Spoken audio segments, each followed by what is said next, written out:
protecting our liberty.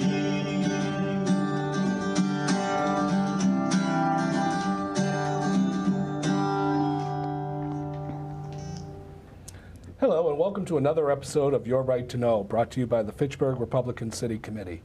My name is Andrew Couture and I will be your host.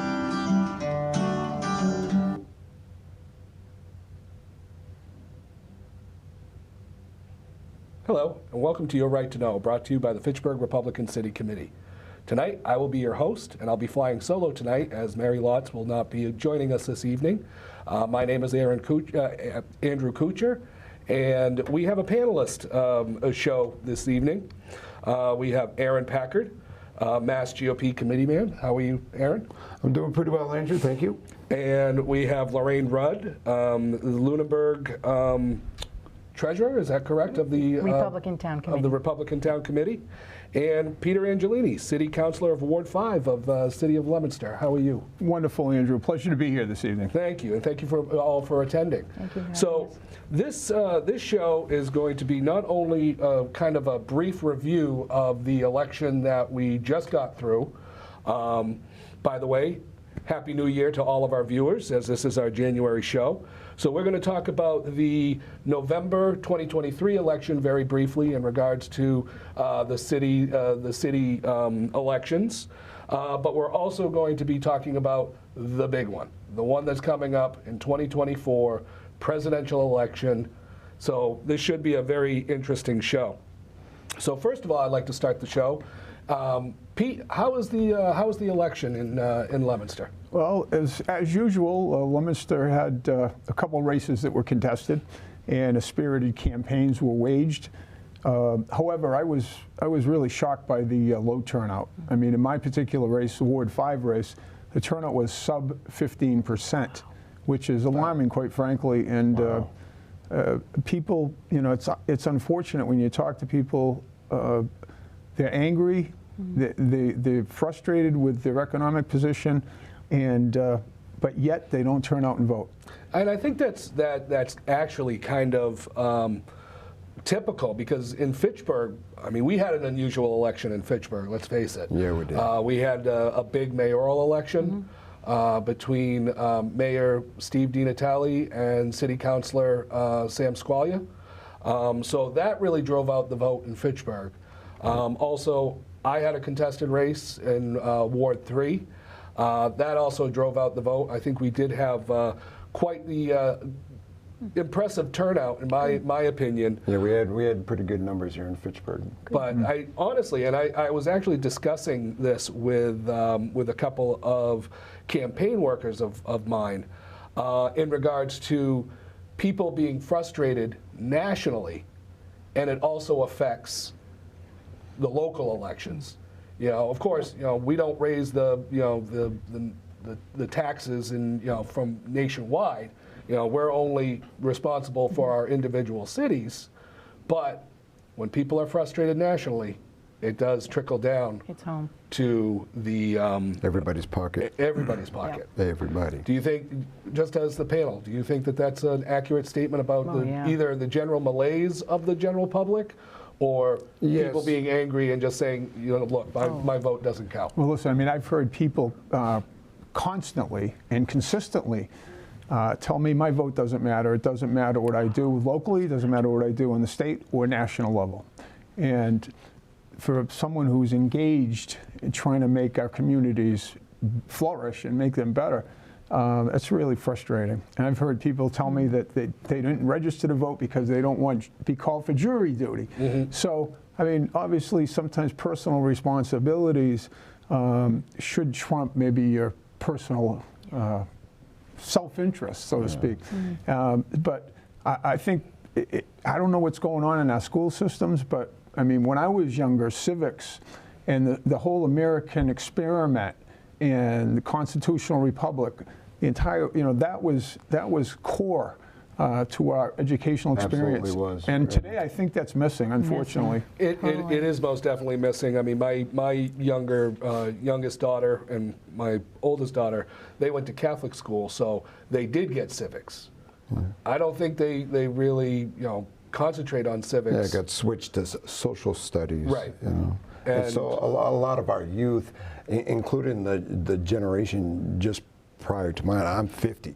So you're talking to my children's generation, 30 and younger, they're not understanding that there are 3 different branches. There are municipal branches, you know, the school committees on up. And they're always thinking, and I come from a regular urban, suburban town, somebody will get to it. That's usually, somebody will do it. I have to trust, somebody will do it. But the trust has been broken and nobody gets to it. And the belief that this is a national election and the state's elections don't matter as much, that the opposite is really true. Yeah. State power is paramount. It's more important than national power. Yeah, Just one thing in regards to one of your comments, Peter, is that people say I didn't register to vote because I don't want to be called for jury duty. Well, guess what? They don't pull from the they don't pull from the voter registration list for jury duty anymore. Guess what, folks? If you got a driver's license, you're in the system. So there you go. So I'm don't use going that in excuse January. anymore. There you go. That's right.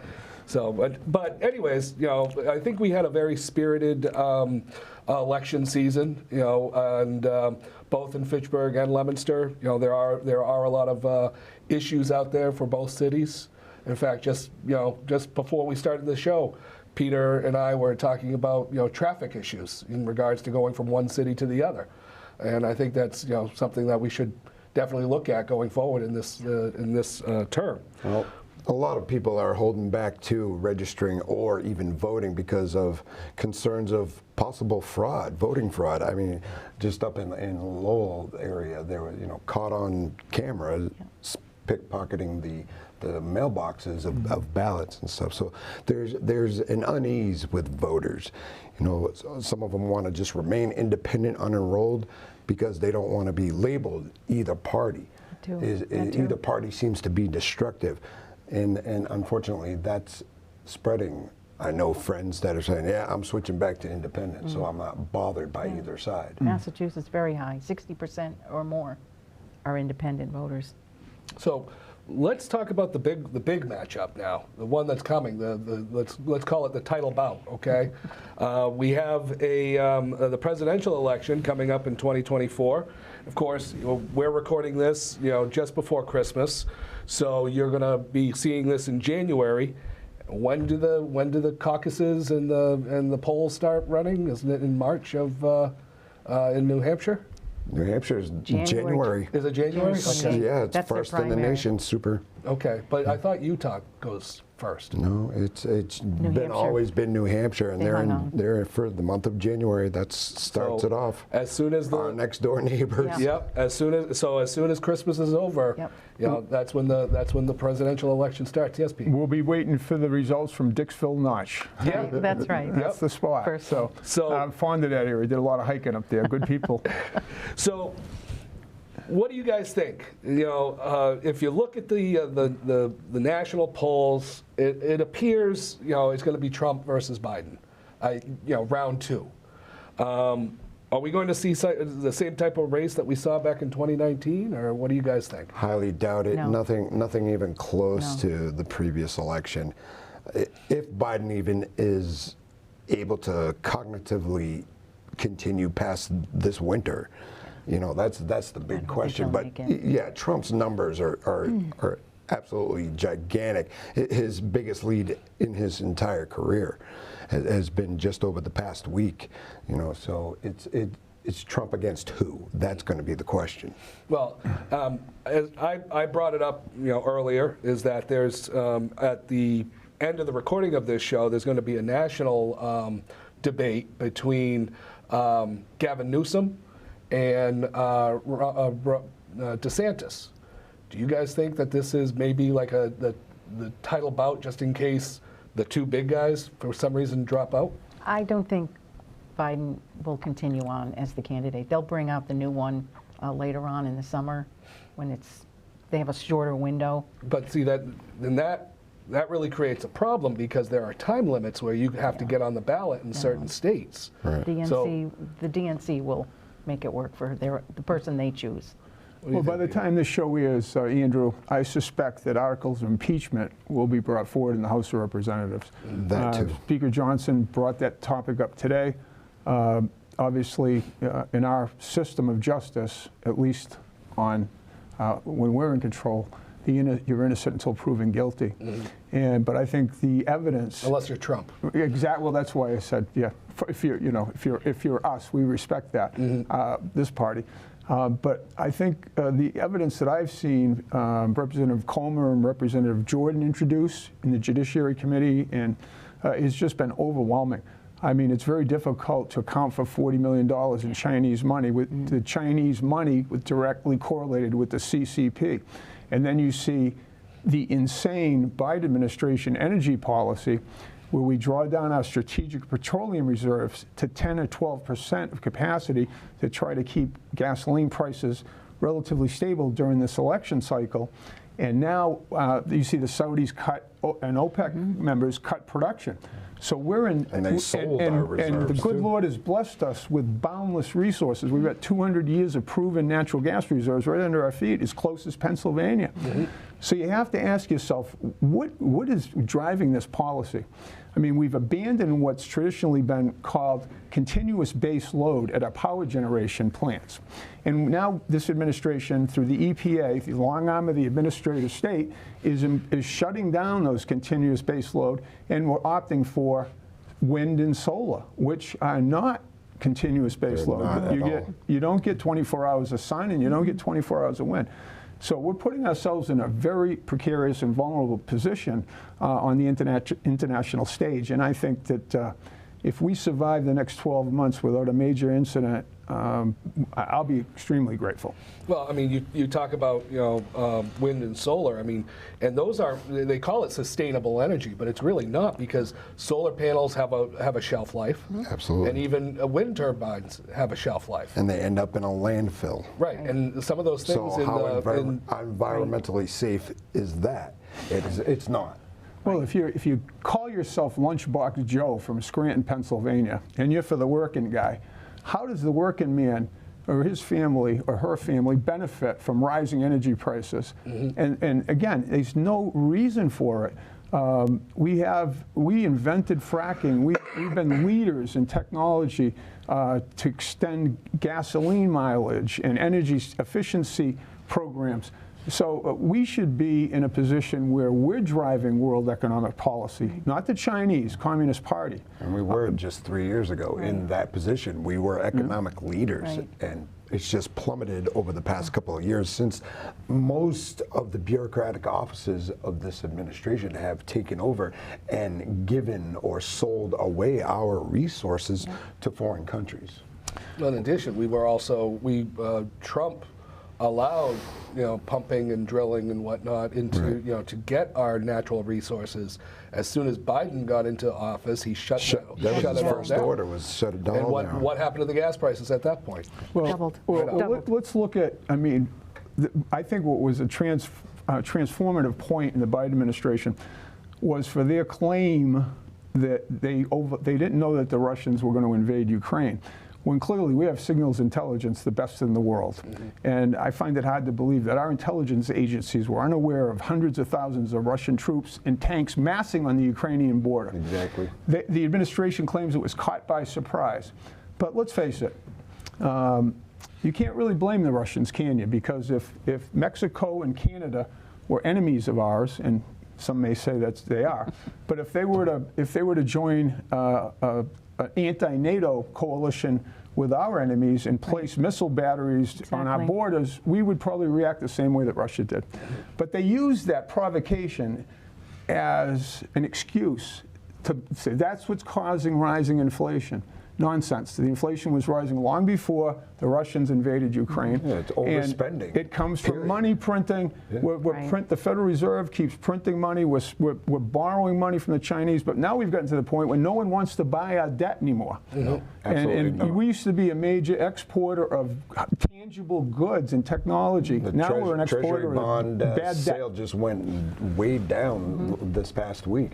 They tried having a Treasury bond sale, and it just fizzled. That's right. Nobody wants it. Just like you said, nobody wants our debt. Now, it's also been discussed in the media.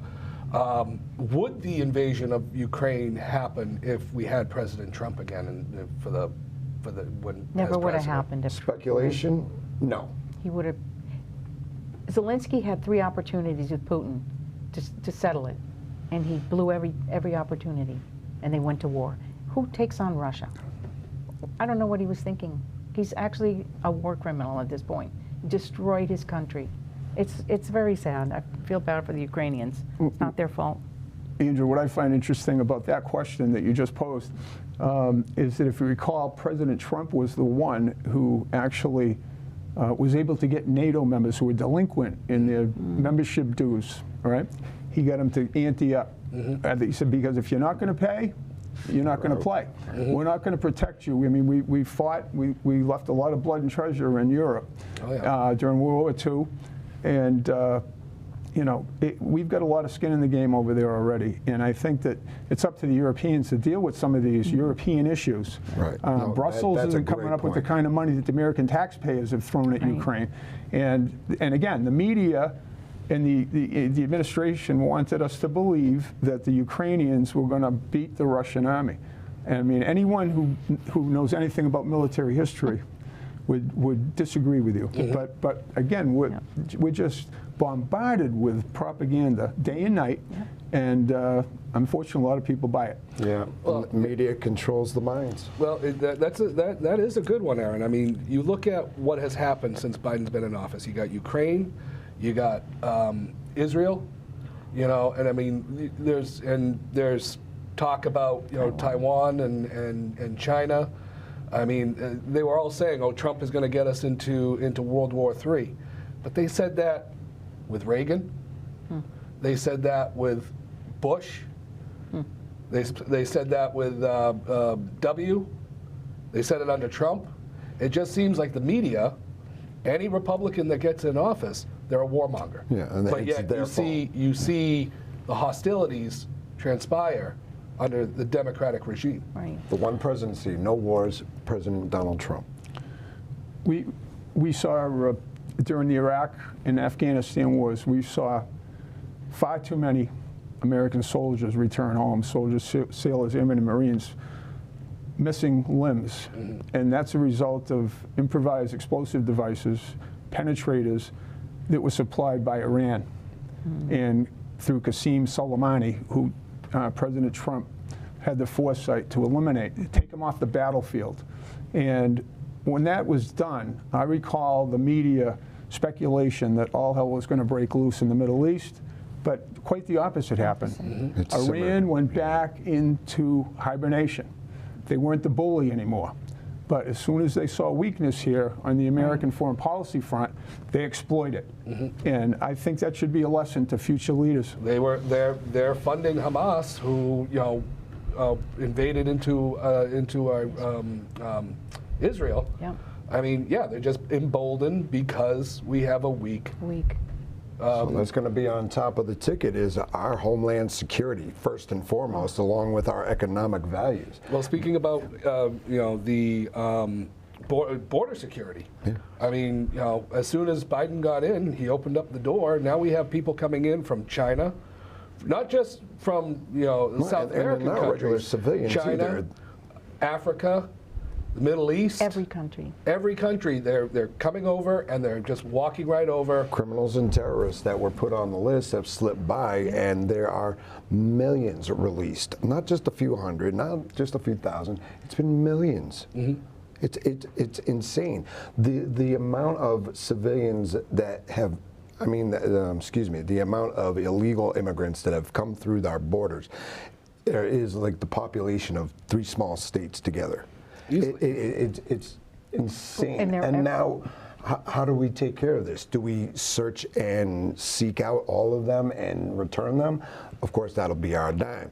Or do we let them stay and help them process to become U.S. citizens on our dime? What are they gonna it's do? all our dime. But that's exactly the reason why they allowed it to happen, because if these people become citizens, they get the right to vote. Who do you think they're going to vote for? The people who let them in. people who helped them. Well, if you listen to the Homeland Security Secretary Alejandro Mayorkas testify before Congress or the Senate several times, testified that the border is safe. It's under control.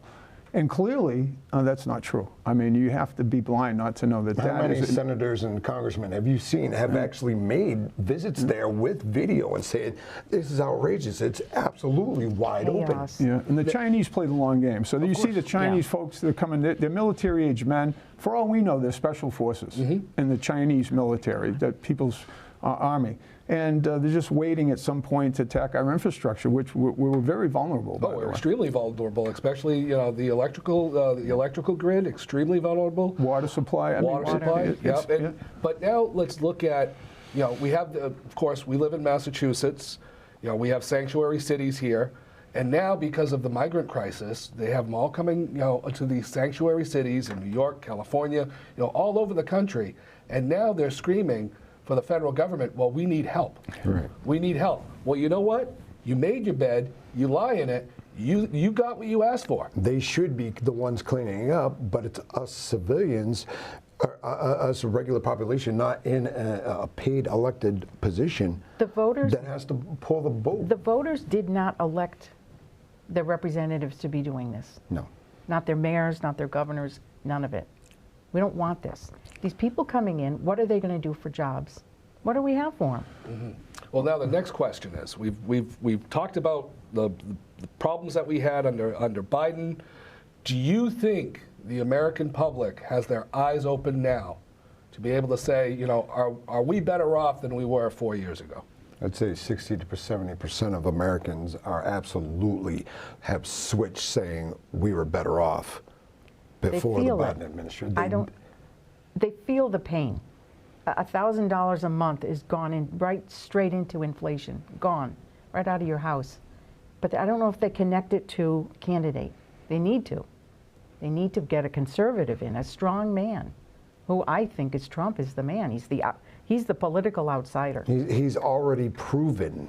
And why does he have to debate underling Republicans that are trying to dethrone him when they too already know that he has done the job he was elected to do? He accomplished it. There were no broken promises, and now he's trying to get his rightful election back for 2024. That's exactly Do right. you think that the baggage that he carries with all of these lawsuits and criminal charges, do you think that's going to weigh against him? The media would love to do that. They pile it on. They're bad cases. They're trumped up charges.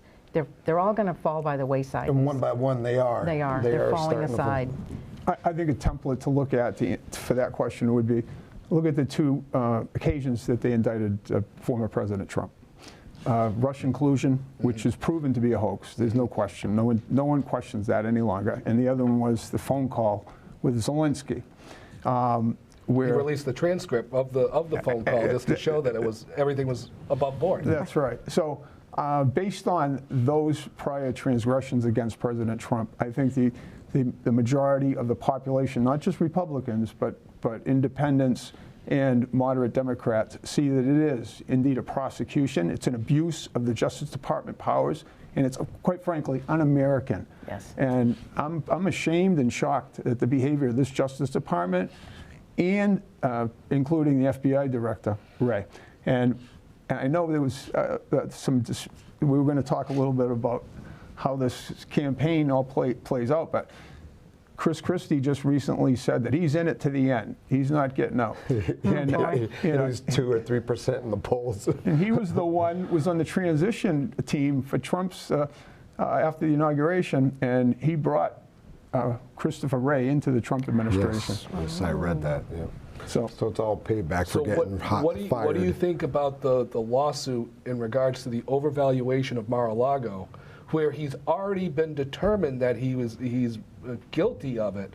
Now it's basically it's now just the procedure of what are they going to do about it? That's what they're doing. Do you think that's going to? I mean, it's obvious when you're watching the judge and you're watching the court case. This judge has it out for President Trump. It's obvious. So how many candidates are going to come up behind the him now? gag orders, That. the bad rulings, the misreading of law, the misreading of facts. Yeah, actually, the judge put a value of Mar-a-Lago at $18 million. They had several expert witnesses testify that there's 2-acre lots in Palm Beach on the water for sale for $200 million. Right. So I don't think you could replace the windows in that historic structure for $18 million, right, let alone buy the property. So yeah, it's really something. It's an abuse. It's called lawfare for a reason. Mm-hmm. And some of the former president's attorneys have spent upward of $3.5 million in defense of their own cases brought by justice by merely giving the president advice on how to handle what he thought to be fraud in the electoral process. It's outrageous. Well, guys, unfortunately, that's our show for this evening. But before we leave, all right, who's elected in 2024? What do you, each one of you, what do you think? Donald Trump. Donald Trump. Donald Trump. Well, that makes 4 of us. So we thank you for watching Your Right to Know and sitting in with the FRCC. As we leave you, we want you to remember that your local city, town Republican committee is the only grassroots organization that supports and holds dear your liberty, your constitutional rights, and conservative values. We encourage you to join us. Why? Because to us, GOP stands for growth, opportunity, and prosperity for all, and because we always stand for freedom. Good night. America, we stand for freedom. So let us all unite to yearn and strive for our republic that reflects our values, that preserves our rights, and goes forth in power and might, that reflects our values and preserves our rights, and goes forth in power and might.